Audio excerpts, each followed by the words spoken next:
नमस्कार साथियों, मेरे YouTube मंच सच्ची बातें खरी खरी में आपका हार्दिक स्वागत है, अभिनंदन है। मैं राजेश पटेल। आज की वीडियो उनके लिए है जो ओबीसी हैं, एससी हैं, एसटी हैं और वो अनुप्रिया पटेल को, अपना दल एस पार्टी की राष्ट्रीय अध्यक्ष मिर्ज़ापुर की सांसद अनुप्रिया पटेल को ओबीसी या एससी एसटी विरोधी करार देते हैं।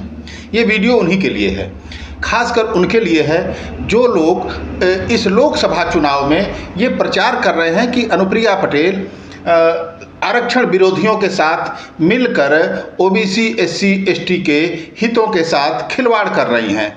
ये वीडियो उनके लिए है जो समाजवादी पार्टी और कांग्रेस के समर्थक हैं, जो ये कहते नहीं थकते कि इनकी नेता ये अनुप्रिया पटेल संसद में आरक्षण या ओबीसी एससी एसटी के हित में एक शब्द भी नहीं बोलती। ये वीडियो उनके लिए भी है जो ओबीसी के तथाकथित बुद्धिजीवी हैं और उनको अनुप्रिया पटेल की कमियों को ही निकालने में या उनको प्रचारित करने में बड़ा मज़ा आता है। उनकी एक भी खासियत किसी को नज़र नहीं आती। कमी तो सब में होती है, शरीर है, जब मानव है तो मानव का स्वभाव है, उसमें कमी जरूर होगी, लेकिन केवल कमी नहीं, उसमें अच्छाई भी होती है। तो अच्छाइयों को न बता के सिर्फ कमियों को गिनाना, हो सकता है जो कमी हुई हो वो किसी राजनीतिक मजबूरी हो, किसी परिस्थिति बस हुई हो, लेकिन जो अच्छाइयाँ हैं उनको बताने में पता नहीं क्यों ओबीसी, खासकर ओबीसी एसटी समाज के बुद्धिजीवियों को शर्म आती है। निष्पक्षता तो उसमें है कि उनकी कमियों को भी बताएं और साथ में अच्छाइयों को भी। आगे की चर्चा जारी रखने के पहले आप संसद में दिए गए एक भाषण की क्लिप सुनिए, उसके बाद आपका नजरिया खुद ब खुद स्पष्ट हो जाएगा। सुनिए क्लिप। अक्षर है, आरक्षण की मूल भावना को समझने की जरूरत है। ये कोई भीख की व्यवस्था नहीं है, ये संरक्षण की व्यवस्था है जो इसलिए बनाई गई है क्योंकि इस देश के अंदर जाति के नाम पे शोषण हुआ है और इसलिए ऐसे लोगों को अवसरों से जिन्हें वंचित रखा गया है उन्हें विशेष अवसर देने की जरूरत है। और यही बात बीजू जनता दल के वरिष्ठ सदस्य माननीय भर्तृहरि मेहताब जी ने भी कही और हमारी सरकार भी वही करने की कोशिश कर रही है। आरक्षण व्यवस्था पर कुछ आंकड़े भी इस सदन के समक्ष रखना चाहती हूँ। अध्यक्ष महोदया, मुझे समय दे दीजिए, मैं सुबह से इंतजार कर रही हूँ। मैं कुछ बातें रखना चाहती हूँ। अध्यक्ष महोदया, पिछले 25 वर्षों से पिछड़ी जातियों को मंडल कमीशन के माध्यम से 27% आरक्षण की व्यवस्था है, लेकिन आज भी इस देश के अंदर ऐसे राज्य हैं, छत्तीसगढ़ और मध्य प्रदेश जैसे राज्य, जहां पर केवल 14% आरक्षण लागू है। झारखंड में केवल 22% आरक्षण लागू है। पश्चिम बंगाल में केवल 7% आरक्षण लागू है। अध्यक्ष महोदया, आज देश की क्लास 1 की नौकरियों में दलितों की भागीदारी केवल 12% पहुंच पाई है और पिछड़ी जातियों की भागीदारी केवल 5% पहुंच पाई है। यहां तक कि निचली अदालत से लेकर सर्वोच्च अदालत तक आज पिछड़ी जातियों की और दलित जातियों की भागीदारी नहीं सुनिश्चित हो पाई है। अध्यक्ष महोदया, देश के उच्च शिक्षण संस्थानों में एसोसिएट प्रोफेसर से लेकर वाइस चांसलर तक दलितों और पिछड़ी जातियों की भागीदारी आज केवल 2% पहुंच पाई है। इसलिए और यहाँ तक कि आज हमारी सरकार के केंद्र स्तर पे ये हार है अध्यक्ष, ये हालात है अध्यक्ष महोदया कि सेक्रेटरी के स्तर पर शेड्यूल कास्ट के 5, शेड्यूल ट्राइब के 3 और पिछड़ी जातियों का केवल 1 IAS अधिकारी है। एडिशनल सेक्रेटरी के स्तर पर शेड्यूल कास्ट के 3, शेड्यूल ट्राइब के 2 और ओबीसी का 1 भी IAS अधिकारी नहीं है अध्यक्ष महोदया। इसलिए मैं अपनी सरकार से ये मांग करती हूँ, मैं एक छोटे से सहयोगी दल के रूप में ये मांग करती हूँ कि हमारी सरकार आरक्षण की इस व्यवस्था पर एक श्वेत पत्र जारी करे और इस श्वेत पत्र में इस बात पर विचार करना चाहिए कि आरक्षण को एक कानून के रूप में स्वीकार किया जाए और इसका उल्लंघन होने की स्थिति में दंड का प्रावधान हो, क्योंकि आज तक हमारे देश में आरक्षण का उल्लंघन सिर्फ इसलिए हुआ है क्योंकि दंड का कोई प्रावधान नहीं है। और इसके साथ आपको याद आ रहा है कि इस तरह से आपने किसी ओबीसी या एससी एसटी सांसद को संसद में आरक्षण के मुद्दे पर बोलते हुए कभी सुना या देखा? दिमाग पर जोर डालिए, हो सकता है किसी का नाम याद आ जाए, किसी का चेहरा मस्तिष्क के पटल में आ जाए रील घूमते हुए। लगाइए जोर, नहीं मिलेगा। कोई नहीं मिलेगा इस तरीके से मुखर होकर आरक्षण के पक्ष में बात रखने वाला, और वो भी तब जब वो सत्ता पक्ष के साथ हो। सत्ता पक्ष के साथ होकर अपनी बात मजबूती से रखने का नाम ही अनुप्रिया पटेल है। आप एक भाषण और सुनिए, थोड़ा सा और नज़रिया स्पष्ट होगा, और आप फिर दिमाग पर जोर डालिएगा कि इस तरह से बोलने वाला ओबीसी के हित में कोई ओबीसी सांसद कम से कम 10 साल का ही देख लीजिए ना, ज़्यादा पीछे मत जाइए। 2014 से लेके 2024 तक का ही यूट्यूब पर या फेसबुक पर या लोकसभा टीवी पर जाके आप सर्च करके ज़रूर देखिए कि इस तरीके का भाषण देने वाला कोई नेता ओबीसी समाज का सांसद हुआ है कि नहीं इन 10 सालों में। और यदि आपको मिल जाए तो कमेंट बॉक्स में ज़रूर लिखिएगा ताकि हम भी अपडेट हो जाएं। सुनिए इस भाषण को। अनुप्रिया पटेल। माननीय अध्यक्ष जी, मैं सदन का ध्यान देश भर के मेडिकल कॉलेजेस में एमबीबीएस और पीजी की सीटों में ओबीसी छात्रों को 27% के आरक्षण का लाभ नहीं मिलने की ओर आकृष्ट कराना चाहती हूं। ओबीसी के लिए आरक्षण की सीमा हर राज्य में अलग अलग है और स्टेट कोटा में आरक्षण तय करने का अधिकार राज्य सरकारों को है। इसलिए केंद्र कैसे हस्तक्षेप करे, ये सवाल उठता है। यहाँ मैं कहना चाहती हूँ कि 31 जनवरी 2007 के पहले SC/ST के छात्रों के सामने भी यही समस्या थी, लेकिन उस वक्त सरकार ने सुप्रीम कोर्ट में एक हलफनामा दिया था और उसके आधार पर माननीय सुप्रीम कोर्ट ने अखिल भारतीय स्तर पर 22.5% का आरक्षण हमारे SC/ST के छात्रों को मेडिकल के प्रवेश में दिया जाए, ऐसा सुनिश्चित किया था। इसी तर्ज पर सरकार ओबीसी के लिए भी कोर्ट में एक याचिका दायर करके ऐसी व्यवस्था को कि अखिल भारतीय स्तर पर 27% का जो आरक्षण है वो एमबीबीएस और पीजी की सीटों में ओबीसी छात्रों को दिया जाए, ये सुनिश्चित किया जा सकता है। ऐसा ना होने की स्थिति में हर एकेडमिक सेशन में ओबीसी के छात्रों को एमबीबीएस और पीजी में 3000 से अधिक सीटों का नुकसान हो रहा है। इसलिए मेरा सरकार से आग्रह है कि तुरंत कोर्ट में इस बाबत एक याचिका दायर करके ओबीसी छात्रों के हितों की रक्षा की जाए। बहुत बहुत धन्यवाद। माननीय अध्यक्ष जी, मैं अपनी पार्टी अपना दल की ओर से माननीय सर्वोच्च न्यायालय के उस ताजा फैसले के खिलाफ अपनी आपत्ति दर्ज करती हूं, अपनी असहमति दर्ज करती हूं, जिसके माध्यम से उन्होंने कहा है कि राज्यों को सरकारी नियुक्तियों में आरक्षण की व्यवस्था लागू करने का कोई वो बाध्य नहीं है और प्रमोशन में आरक्षण का दावा करने का उनको अधिकार नहीं है। अध्यक्ष जी, मैं कहना चाहती हूं कि SC/ST OBC के संविधान प्रदत्त आरक्षण के खिलाफ दिया गया ये कोर्ट का आज तक का सबसे दुर्भाग्यपूर्ण फैसला है और वंचित वर्गों के अधिकारों पर इससे भयानक कुठाराघात और कोई भी नहीं हो सकता है। माननीय अध्यक्ष जी, कोर्ट के माध्यम से SC/ST OBC के आरक्षण के खिलाफ बार बार जो इस प्रकार के फैसले आते हैं, उसका सबसे बड़ा कारण ये है कि हमारी न्यायपालिका के अंदर SC/ST और OBC का प्रतिनिधित्व नहीं है। इसलिए मैं अपनी पार्टी अपना दल की ओर से बार बार ये मांग करती हूँ कि न्यायपालिका के अंदर SC/ST OBC का जो प्रतिनिधित्व है उसको सुनिश्चित किया जाए। माननीय अध्यक्ष जी, संसद के पास ये अधिकार है कि कानून बनाकर ऐसे मामलों का निपटारा करे।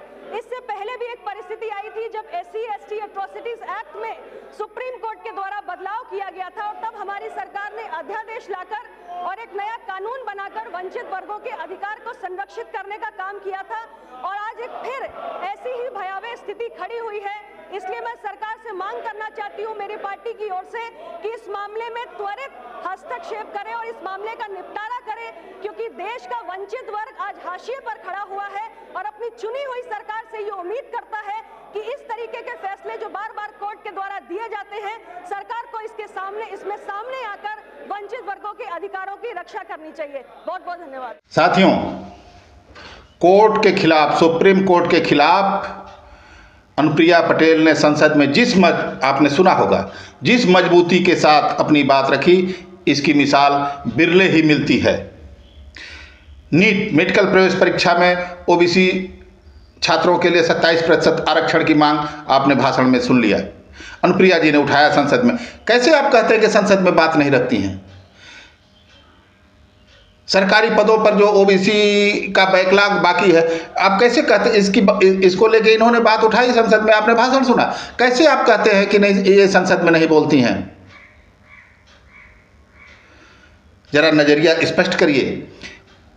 जिसने बनारस के डोम समाज तक को नहीं छोड़ा, उनके हित के लिए संसद में आवाज़ उठाई, वो भला ओबीसी समाज के लिए क्यों नहीं उठाएगी वो सांसद?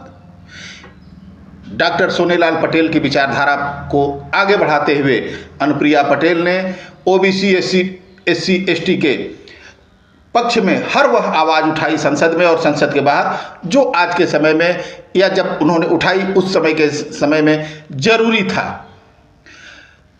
केंद्रीय विद्यालय, नवोदय विद्यालय, सैनिक विद्यालय, इन तीनों विद्यालयों में प्रवेश में ओबीसी छात्रों को 27% आरक्षण के लिए पुरजोर पैरवी की। हो गया, आरक्षण मिल रहा है।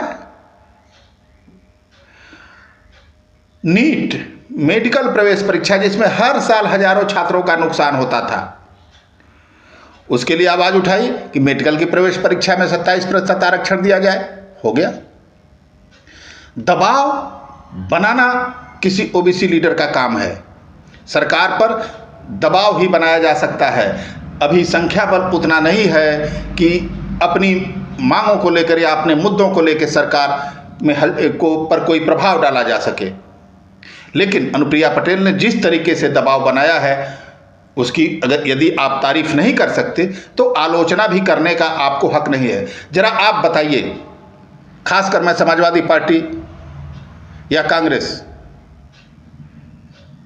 या ओबीसी एससी एसटी के हितों की दुहाई देने वाले जो इस समाज के बुद्धिजीवी हैं तथाकथित, वो बताएं कि किस ओबीसी नेता ने, अखिलेश यादव ने कभी ओबीसी आरक्षण, नीट में आरक्षण को लेके मांग उठाई? नहीं ना। कभी सड़क पर उतरे? नहीं ना। तो आप आलोचना मत करिए, आप कहिए कि नहीं पार्टी अलग है इसलिए विरोध करें। गलत मुद्दे मत उछालिए राजनीति में, इससे राजनीति गंदी होती है।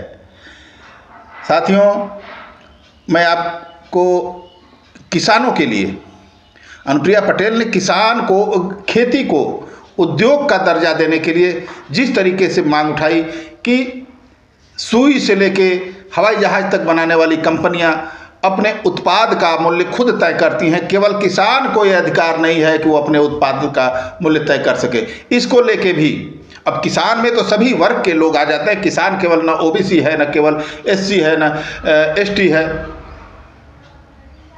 न ब्राह्मण है, न राजपूत। किसान वर्ग ही अलग है जिसमें सारी जातियां हैं। किसानों के हित के लिए उन्होंने कि कृषि को उद्योग का दर्जा मिलना चाहिए और किसान को उसके उत्पाद का मूल्य तय करने का अधिकार दिया जाए। इसको लेकर उन्होंने संसद में मजबूती से बात उठाई। आप देख लीजिए कि हमारे देश के अंदर सुई से लेकर हवाई जहाज बनाने वाले तक को ये अधिकार है कि अपने उत्पाद की कीमत स्वयं तय करे। सिर्फ इस देश के 130 करोड़ भारतीयों का पेट भरने वाले अन्नदाता किसान को यह अधिकार नहीं है कि अपनी उपज का दाम, उसकी कीमत वो स्वयं तय करे। और ये तभी संभव होगा जब भारत की सरकार एक ऐतिहासिक फैसला लेगी कि कृषि को उद्योग का दर्जा दिया जाए। और मैं सरकार से ये मांग करते हुए आज की इस चर्चा में भाग लेने के लिए पुनः आपका धन्यवाद करती हूँ। बहुत बहुत धन्यवाद। यदि अब भी आपके दिमाग में कोई भ्रम रह गया हो तो फिर उसकी कोई दवा नहीं है, उसका कोई उपाय नहीं है। हाँ, तब ये मान लिया जाएगा कि आप सिर्फ विरोध करने के लिए विरोध कर रहे हैं। मुद्दा आधारित आपका विरोध नहीं है, आप वैचारिक नहीं हैं। आज के समय में ये सबूत हैं उनके संसद में दिए गए भाषण। संसद के बाहर तो न जाने कितने भाषण दिए गए। सबसे बड़ा महत्वपूर्ण मुद्दा आपको मैं बता दूं इनके जो संसद में दिए गए भाषण का था कि ओबीसी एससी एसटी के खिलाफ, के हितों के खिलाफ अदालतों से जो फैसले आ रहे हैं उसकी जड़ में मुख्य कारण वहां पर इस समाज का कोई जज का नहीं होना है। इसके लिए उन्होंने मांग की कि ऑल इंडिया जुडिशियल सर्विसेज का गठन किया जाए। कॉलेजियम सिस्टम, सुप्रीम कोर्ट और हाई कोर्ट में जो जजों की नियुक्ति का एक सिस्टम है, कॉलेजियम सिस्टम, जज को लोग अपने ही परिवार के, अपने ही नाते रिश्तेदार, आप आंकड़े गूगल करेंगे तो मिल जाएगा कि एक ही परिवार के कितने लोग हैं। तो वही संस्तुति करते हैं, वही लोग नियुक्ति करते हैं, सरकार मुहर लगा देती है। तो कॉलेजियम सिस्टम को हटा के ऑल इंडिया जुडिशियल सर्विसेज के माध्यम से इसकी परीक्षा कराई जाए, जैसे IAS की होती है, संघ लोक सेवा आयोग की परीक्षा होती है, वैसे ऑल इंडिया जुडिशियल सर्विसेज हो। इससे क्या होगा कि OBC, ST, दलित समाज के भी होनहार लोग जज बन सकेंगे ऊंची अदालतों में, फिर इनके हितों के लिए हितों की सुरक्षा अपने आप हो जाएगी। है कोई इस मुद्दे को तो किसी दूसरी पार्टी ने नहीं उठाया कि सुप्रीम कोर्ट में और हाई कोर्टों में OBC, SC, ST के जज हों, इसके लिए व्यवस्था की जाए। पत्रकारिता, लोकतंत्र में चारों स्तंभ में कार्यपालिका, न्यायपालिका, विधायिका और पत्रकारिता, इन चारों स्तंभों में OBC, SC, ST समाज की उचित भागीदारी को लेकर अनुप्रिया पटेल ने हमेशा वकालत की है, संसद में भी और संसद के बाहर भी। आज बस इतना ही, मिलेंगे अगली कड़ी में किसी अन्य चर्चा के साथ। यदि आपको इस वीडियो, जो आपने वीडियो देखा और मेरी बातों में कोई विरोधाभास हो तो आप कमेंट बॉक्स में ज़रूर लिखेंगे। आपकी बात पर मैं फिर एक वीडियो बनाऊंगा, आपको भी मौका दूंगा। तब तक के लिए प्रणाम, आपको छोड़ जाता हूं इस वीडियो पर। इसको देखिए और सोचिए। की मूल भावना को समझने की जरूरत है। ये कोई भीख की व्यवस्था नहीं है, ये संरक्षण की व्यवस्था है, जो इसलिए बनाई गई है क्योंकि इस देश के अंदर जाति के नाम पे शोषण हुआ है और इसलिए ऐसे लोगों को अवसरों से जिन्हें वंचित रखा गया है, उन्हें विशेष अवसर देने की जरूरत है।